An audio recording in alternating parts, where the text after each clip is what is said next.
Divoxradio.com.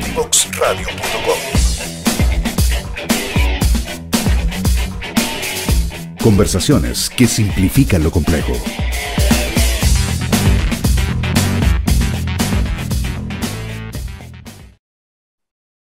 Para quienes se vienen uniendo a nuestra señal, estamos con Gonzalo Pardo, director de innovación en The Brain Sports.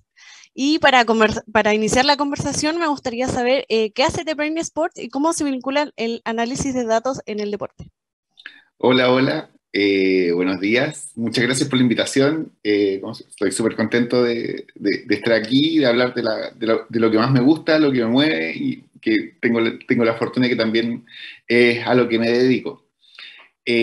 Justamente nosotros desde The Brain Sports nos definimos como un integrador de tecnología en el sentido de que más que desarrollar tecnologías propias, nos contactamos con diversas empresas que están generando nuevas tecnologías en el deporte, las combinamos, las articulamos y generamos soluciones a la medida para distintos tipos de organizaciones deportivas, ya sea federaciones, clubes u otro tipo de organizaciones deportivas. En particular, desde hace algunos años estamos trabajando con ANFP, con INAF, con CIFUB y con algunos clubes del fútbol profesional de Chile en distintos proyectos para ayudarlos en la transformación digital, para acompañarlos en este camino de empezar a digitalizar sus distintos modelos de negocio y las distintas formas de trabajar que pueden tener. Y obviamente eso te lleva de cierta forma a empezar a desarrollar el músculo del análisis de datos dentro de estas distintas organizaciones. Para eso nosotros usamos distintas tecnologías, en particular una de las cosas que más hemos logrado posicionar acá en Chile es la tecnología de los EPTS, que son estos famosos chalecos con un GPS que ocupan los jugadores, ¿ya? Que parecen como un peto que ocupan debajo de la camiseta. Y con esta tecnología, los clubes profesionales, nosotros trabajamos en particular con WIMU, que es el que ocupa el Barcelona, la selección española, la selección mexicana, y eso es lo que hemos logrado traer a Chile, a Universidad Católica, Fernández Vial y otros clubes. También hemos trabajado con el INAF en eso. Y lo que permite esa tecnología es poder controlar las cargas de los jugadores gracias a los distintos sensores que tiene este sistema EPTS y también obtener datos de performance de los jugadores, de posicionamiento, de cómo se ordena la línea de 4 atrás, un montón de cosas que les da una información adicional a los cuerpos técnicos para poder tomar finalmente mejores decisiones en términos de qué jugadores utilizar o bien qué jugadores están siendo más ordenados en el planteamiento del juego.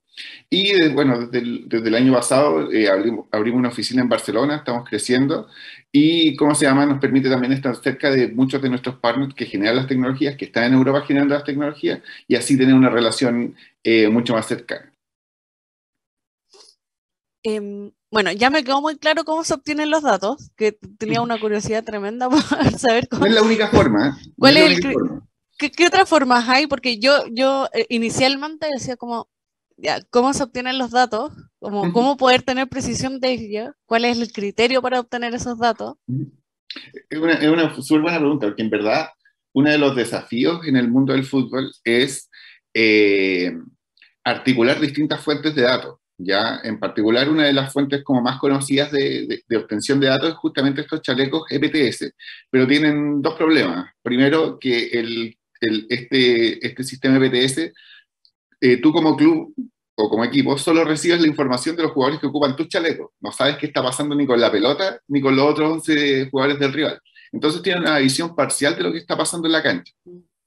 Hay otros sistemas que son un poco más... arcaicos de cierta forma, que generan información de los eventos que pasan en un partido. Eso quiere decir, oye, el jugador Jorge Valdivia tiene la pelota y se la tiró a, no sé, Charles Aranguis, que está en la coordenada no sé cuánto, se la tiró por abajo y el pase fue correcto. Y después Charles Aranguis intentó hacerle un hoyito a otro jugador y, ¿cómo se llama? Falló. y todos esos eventos se van acumulando, los van traqueando y se hace súper manualmente. Son 3 personas viendo un partido y anotando lo que pasa. ¿Cómo se llama? Y eso se llama Event Data. ¿Ya? Y el Event Data es otra fuente de información que sirve para tomar otro tipo de decisiones y es muy buena si se logra combinar con esta información del EPTS.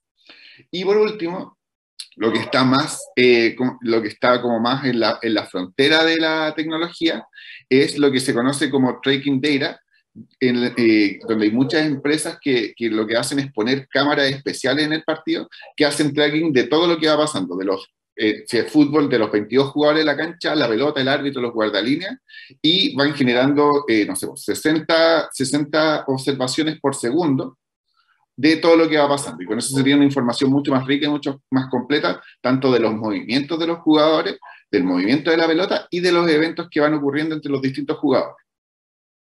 Tengo una pregunta. ¿Cuáles son las posibilidades de tener algunos resultados predictivos en relación a los distintos equipos que puedan ser los rivales del equipo que ustedes estén analizando? Es una excelente pregunta, y en ese sentido, uno de los grandes desafíos en general de la analítica de datos es pasar desde lo descriptivo a lo predictivo y ojalá a lo prescriptivo. Esa es como un poco la evolución que uno trata de seguir. Uno de los grandes desafíos en el fútbol es que para ocupar herramientas de análisis de datos es súper complejo, porque el fútbol es muy fluido. ¿Ya? Tiene dos características que lo hacen más complejo, que es que se para muy poco y además hay muy pocos éxitos, o hay muy pocos goles. Ya estamos hablando de 3 goles por partido en promedio. En general, todo esto de la analítica de datos en el deporte viene de los deportes como más gringos, ya, donde tienen muchas anotaciones y son muy juegos de start-stop, que se pueden analizar como eventos individuales. Ya el básquetbol tiene, no sé, 200 puntos por partido, o el béisbol son una y otra vez un lanzador tirándosela a un bateador. Entonces es mucho más fácil de analizar y desarrollar esta lógica como más, primero, predictiva y ojalá prescriptiva. En el fútbol eso es mucho más difícil. Hoy día estamos un poco más pegados en el mundo ¿cómo se llama? Descriptivo. Sin embargo, hay unos análisis que ha hecho Google, en los cuales es capaz de, en base a cómo juegan los equipos y todo este tracking data que te hablaba hace un rato, pueden, por ejemplo, decir, oye, si yo le tiro un pase a la espalda de, no sé, Walker, que es el lateral del Manchester City, ¿cuál es la probabilidad de que existe una confusión entre el central y el lateral y que ninguno de los dos vaya a la pelota? Y eso lo han hecho analizando cientos de partidos del Manchester City para poder generar estas sombras de cómo juega el equipo y poder simular distintas situaciones y ver qué situaciones pueden generar, pueden tener una mayor probabilidad de éxito. Esto todavía está como en una fase como más experimental, pero hacia allá va como el análisis de datos. Para resumir, entiendo que hay que considerar tanto todos los datos que se arrojan durante el partido, además del comportamiento en el tiempo del equipo, para ir en la línea más predictiva. Y en este sentido me gustaría saber cuáles son los criterios para tomar en cuenta los mejores jugadores. Muy bien. En general, y nuevamente, una de las cosas entretenidas que tiene el fútbol es que o sea, imagínate si tú sentáis, no sé, a 3 expertos y le preguntáis quién es mejor, no sé, Messi o Cristiano Ronaldo, se da una discusión. Es muy difícil definir qué jugador es mejor que otro, y en general es una de las cosas que hace entretenida el fútbol. Por eso, no sé, por equipos que quizás son mucho más pequeños todavía tienen hinchas y cosas así, porque en general cada uno tiene una visión distinta sobre qué es lo mejor, qué jugador es mejor o qué equipo es mejor y cosas. En general, las nuevas formas de analizar jugadores y un poco lo que está guiando el desarrollo tecnológico y la comunicación ¿cómo se llama?, de análisis de datos en el fútbol, está muy vinculada a generar modelos que permitan de cierta forma acotar esa discusión, ¿ya? Pero se va dando un poco que depende de qué posición juega el jugador, qué es lo que se le pide, ¿ya? O sea, a un delantero uno le pide goles, a un defensa uno le pide que salve la pelota y cosas así.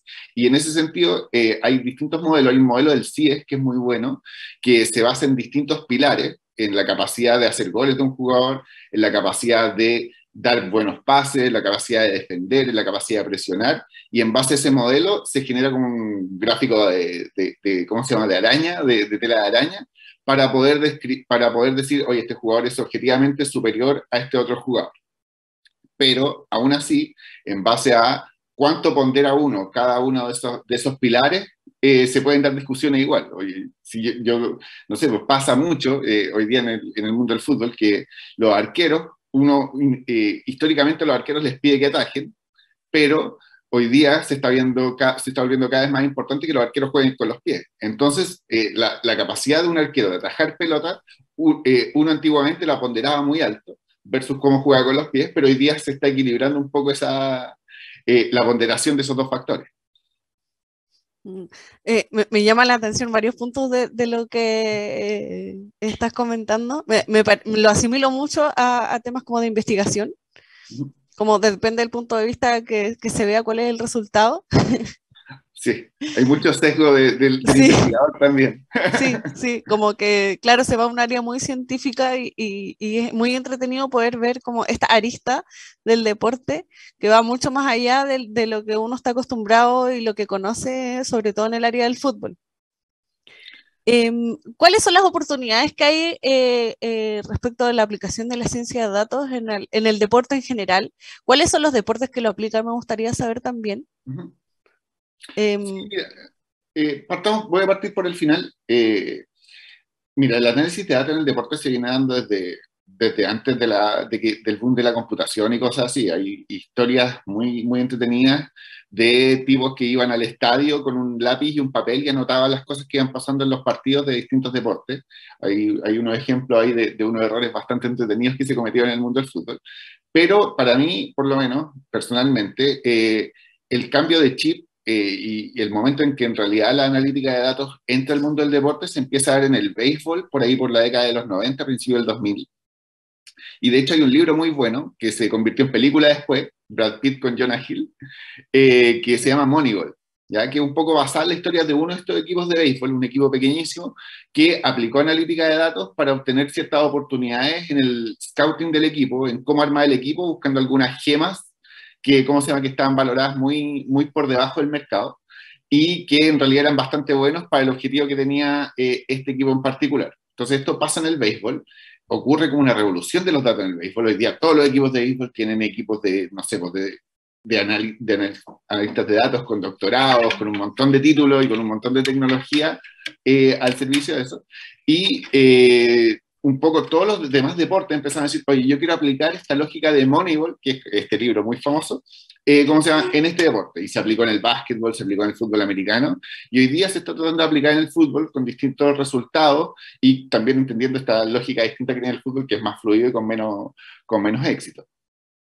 ¿Ya? Entonces eso era respecto a la segunda pregunta. Respecto a la primera pregunta, para mí hay tres grandes oportunidades que existen que se dan gracias al análisis de datos en el mundo del deporte. La primera y la más lógica, y un poco el caso de uso que es más común en el mundo del deporte, y sobre todo en el mundo del fútbol, es el scouting, que es la capacidad de elegir qué jugadores van a formar parte de tu plantel, ¿ya? En general, eso es algo que históricamente se hacía con veedores, viendo videos, viendo compactos, te mandaban un DVD de un jugador y veías como las mejores jugadas de ese jugador y tomabas una decisión, pero ese es un proceso súper poco escalable, ¿cierto? Porque si querías analizar un jugador, tenés que ver un DVD, si querías analizar 100 jugadores, tenés que ver 100 DVD. Hoy día el análisis de datos permite escalar un poco ese proceso y si bien está sujeto a ciertos sesgos naturales del análisis de datos y no pretende reemplazar tampoco a los veedores, sino que en realidad lo que se busca es apoyar la toma de decisiones de esos scouts, la idea de fondo es poder analizar grandes volúmenes de datos de distintos jugadores en distintas ligas y, ¿cómo se llama?, encontrar aquellos jugadores que se acomodan más a lo que tú quieres desarrollar. Entonces, en el mundo del scouting, que es como el caso de uso más común, es una de las oportunidades que hay. Para mí, otra de las oportunidades que hoy día está la oportunidad de desarrollar y que si bien la tecnología viene un poco más atrás, pero es lo que se viene, es el análisis táctico, el análisis estratégico de cómo voy a enfrentar un partido y un poco lo que te decía, estos modelos de sombras que existen, que te permiten de cierta forma hacer simulaciones de cómo va a reaccionar un equipo rival a las distintas situaciones que yo le puedo plantear como equipo, te permite tomar decisiones ya de cómo voy a enfrentar un partido tácticamente, cómo me voy a parar, qué jugadores voy a ocupar, y me permite tomar decisiones mucho más locales de cómo planifico un partido. Y por último, la última gran oportunidad que para mí se viene dando gracias al mundo del análisis de datos es involucrar al hincha.